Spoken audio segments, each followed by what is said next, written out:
언론들이 대목을 맞는 그런 기분들입니다. 제마다 제 각각 탄핵 소추안이 국회에 통과됐을 뿐이고 아직 헌재에서는 이 문제에 대해서 공방은커녕 방향 설정도 전혀 안 된 상태에서 오로지 흥미를 유발하는 추측성 기사만을 남발시키고 있습니다.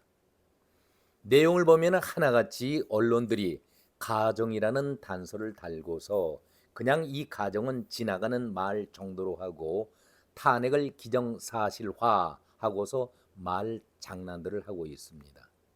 아주 나쁜 버릇이죠. 언론은 사실을 바탕으로 해야 하는데 가정을 소설 씁니까? 언론의 본래 사명을 저버리면서 고질적인 병폐를 넘어선 악질적인 경쟁적으로 보도를 하고 있는 그런 형태를 보이고 있습니다. 깜나라 조진국 시간입니다. 좀 언론 출신자로서 언론에 대해서 쓴소리를 좀 강하게 해보겠습니다. 탄핵을 기정사실화하고 만약이라는 가정이라는 단어를 붙이면서 기정사실로 얘기를 하고 있습니다. 언론으로서는 상상도 하면은 안 될 그런 잘못을 소설 쓰고 있는 창작하고 있는 그런 모습을 보이고 있습니다. 국민을 착시하고 오도하는 전형적인 방법이지요. 이런 걸 매일 쏟아내게 되니까 탄핵의 몇 퍼센트 지지다 이런 걸 역으로 이용하고 있습니다.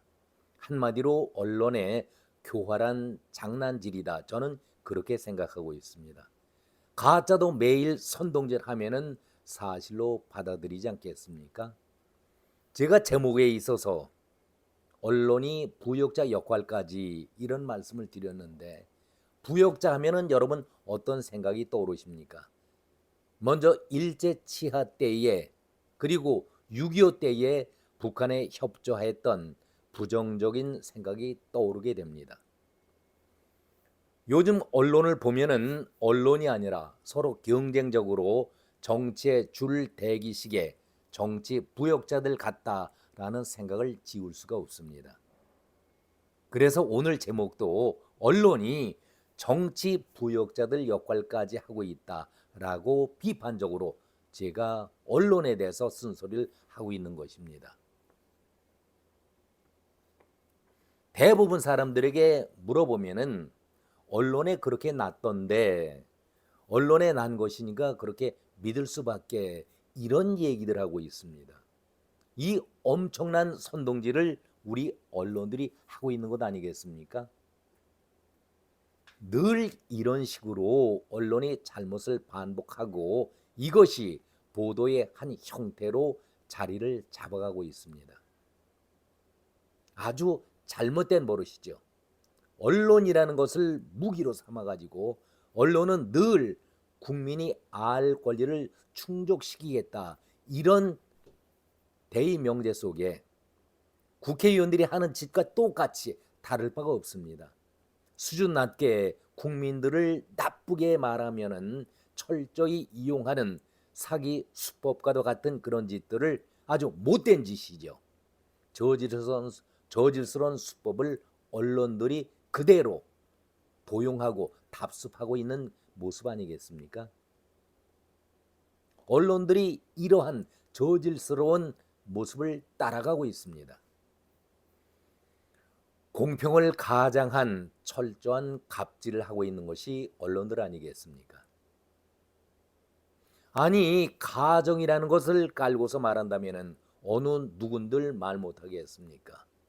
다들 가정이니까 이 말로 나중에 책임 회피하고 빠져나가려는 한마디로 사기 수법들을 국회의원들이 하고 있는데 언론도 매번 이런 형태를 인용하고 있지 않겠습니까? 한마디로 혹세 무민의 짓을 하고 있다. 저는 이런 말씀을 드립니다. 서로 경쟁하는 것이 언론이 살아남기 위한 그런 방법이다. 이런 생각 속에 가정이니까 가정이라는 단서를 달았으니까 아무런 책임질 일도 아니고 단지 시청자, 독자들 말초 신경만을 자극하고 있는 것 아니겠습니까? 언론은 정직해야 합니다. 정론을 보도해야 합니다. 언론의 기본 사명이 정론, 올바른 보도 아니겠습니까? 객관성을 띄우는 것은 당연합니다. 설령 늦더라도 오보가 아닌 진실을 전하는 것이 언론의 생명이고 사명인데 도무지 어느 언론, 이런 사명을 다하는 언론은 눈 씻고 찾아와도 찾을 길이 없습니다. 우리 회사가 A라는 기사를 보도하게 된다면 다른 회사가 이 기사를 바라보면서 야, 우리는 최소한 B라는 기사 정도는 만들어야 되지 않겠는가 창작을 하려고 하고 있죠. 거짓이든 허위든 간에 일단은 시청자, 독자들에게 어필할 수 있는 그런 기사를 만들어내자. 서로 경쟁을 하고 있습니다. 사실이 아닌 것을 바탕으로 해서. 이것이 언론이 사명입니까? 이런 것을 보도한다면 이것이 어떻게 언론이라고 말할 수가 있겠습니까? 여러분들 전두환 시절 때의 혼문도 기억나십니까? 80년도에 언론 정화 차원에서 언론 대통합 수술을 하려 했을 때에 온 나라가 그야말로 쑥대밭이 되었었습니다. 언론을 탄압한다고. 단순히 부정적인 면만을 바라볼 것이 아니라 그때의 우리 언론들이 어떤 형태를 보였습니까? 가짜가 판을 치고 언론을 내세우면서 얼마나 비리가 난무했었습니까? 돈과 권력 그리고 여기에 각종 지저분한 여성 편력 등 그야말로 말할 수 없을 정도로 쥐꼬리만한 언론 권력을 내세워서 각종 비리를 저질러 왔기 때문에 이런 통제, 언론 대수술이 일어나지 않았었습니까? 물론 이 자체가 다 잘한 일이라고 저는 생각하지 않습니다. 잘못된 것도 많았지요. 이런 것을 자기 방어를 위해서 악이용한 언론 사주들도 있었다는 것을 저는 부인하지 않습니다. 인정합니다. 그렇다면 오늘의 언론은 정말 국민의 편에 서서 제 역할을 다하고 있을까? 정작 국민들이 궁금해하고 전국을 찔러야 할 질문에 사전 합의를 하고 다시 말해서 서로 짜고 치는 고스톱처럼 각본을 짜놓고 각본대로 질문하고 답을 하는 당 출입 기자들의 인터뷰를 볼 때 너무나도 심하다. 이런 생각을 지울 수가 없습니다. 이런 의혹과 의심을 갖는 것은 어찌 보면 아주 당연한 현상이라고 말씀드립니다. 물어봐야 할 질문은 하지 않고 그냥 당에서 원하는 질문만 던지고 답을 받고 있는 것이 출입 기자들의 모습 아니겠습니까? 과연 이런 것이 정말 언론의 모습인가, 기자의 태도인가 묻지 않을 수가 없습니다. 우리나라는 민주주의가 넘치는 나라가 되니 이제는 언론 통제라는 말 자체가 먹혀들 수가 없지요.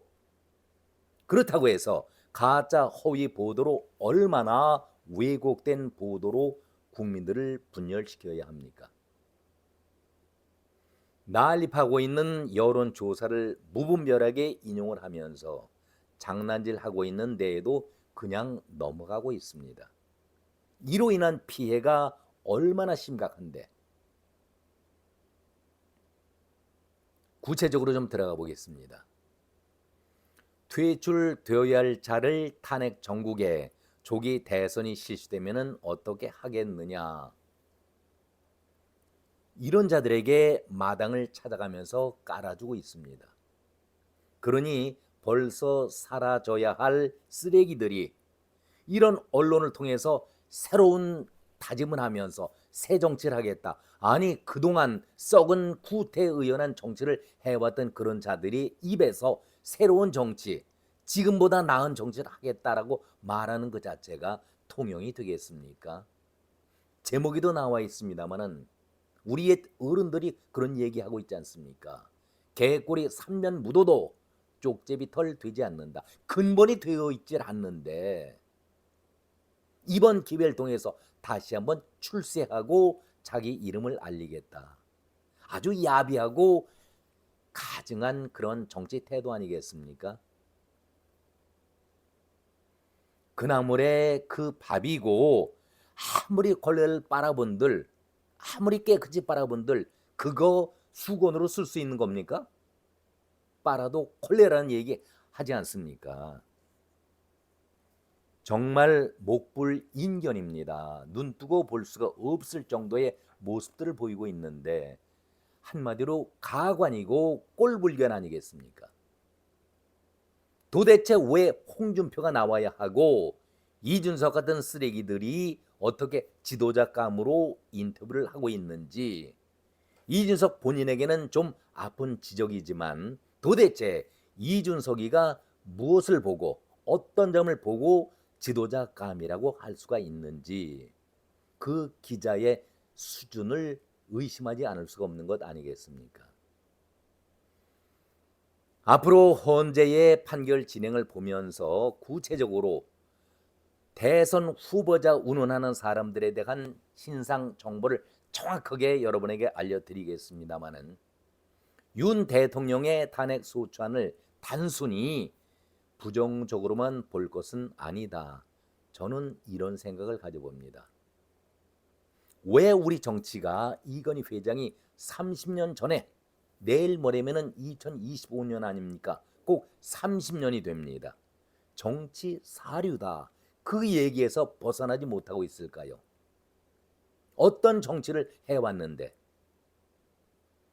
저는 윤석열 대통령의 탄핵이 되든 안 되든 인용 기각이 되든 간에 그것을 떠나서 우리 정치가 이번에는 환골탈태의 선을 분명히 긋는 새로운 출발점이 되어야 하겠다. 깨끗한 정치인들이 들어서야 한다라는 말씀을 드립니다. 우리가 어항 청소할 때에 썩은 물을 다 버리게 돼 있지 물 몇 바가지만 퍼내고 거기다 물 넣고 청소했다고 합니까? 어항 청소는 그렇게 하는 것이 아니죠. 어초라든가 모래 같은 것 다 끄집어내서 깨끗이 닦고 물도 새로 다 갈아 넣을 때에 어항 청소했다고 하지 않습니까? 국회도 제발 이재명이 조국이 홍준표, 이준석 같은 이런 쓰레기들의 무대가 되어서는 결코 안 됩니다. 이번 기회를 삼아서 쓰레기들을 대청소하는 기회로 삼아야 합니다. 아니 국회가 언제부터 범죄 호소인들 피난처요 보호소로 바뀌었습니까? 한두 명입니까? 집단 범죄인의 소굴로 변한 것이 국회 아니겠습니까? 방탄이라는 소리가 누구 때부터 나왔습니까? 이재명 때부터 나오지 않았었습니까? 정말 이런 국회를 우리가 언제까지 지켜봐야 하는가? 제목에 간단하게 말씀드렸습니다마는 우리 어른들이 이런 말씀을 귀가 닳도록 딱정이가 안 들 정도로 해오셨던 말씀입니다. 개꼬리 3년 묻어도 족제비 털 안 된다. 근본이 되어 있지 않는데 옷만 갈아입는다고 그 사람이 새롭게 변호가 되겠습니까? 아닌 것은 아니다. 분명히 선을 긋고 이제는 새롭게 정치를 바꿔야 합니다. 언론이 그 사명을 해야 하는데 오히려 부하내동하면서 그들을 찾아가면서 인터뷰하고 띄워주는 것이 이게 올바른 언론들입니까? 언론들마저 이번 기회를 통해서 대호각성하고 80년대의 언론 정화 작업처럼 잘못된 언론인들은 과감하게 속아내는 언론 정화도 필요하겠다. 저는 그런 말씀을 드려봅니다. 오늘은 여기까지입니다. 고맙습니다.